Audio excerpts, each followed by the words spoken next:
kilalang haring palaw. Gumagawa ng duyan.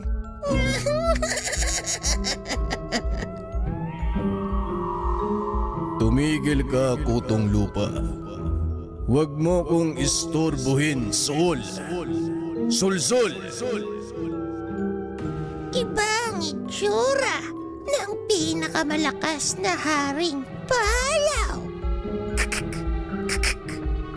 Sabihin mo sa akin, anong ginawa mo? Sino ang nagbigay sa'yo ng karagdagang lakas?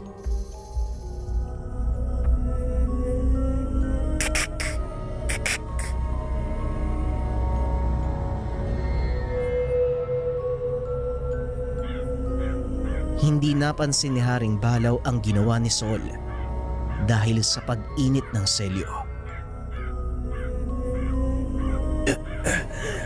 Wala. Huwag mo nang alamin. Umalis ka dito.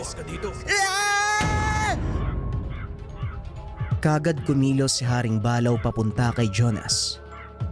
Meron siyang napansin.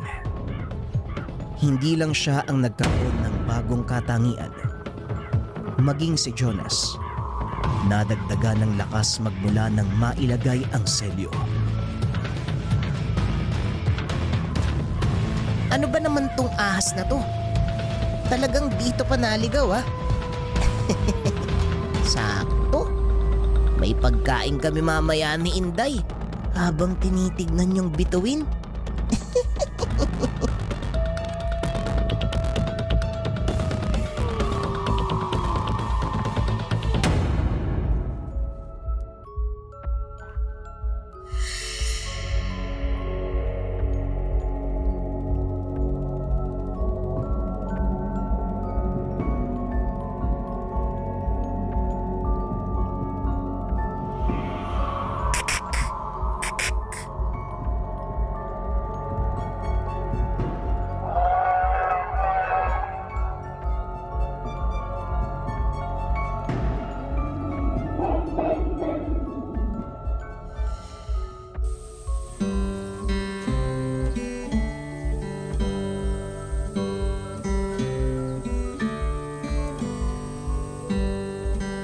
Inday, naayos ko na pala yung duyan.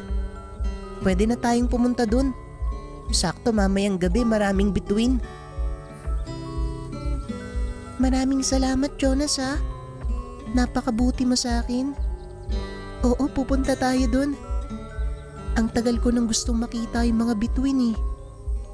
Naalala ko, yan yung palagi naming libangan noon.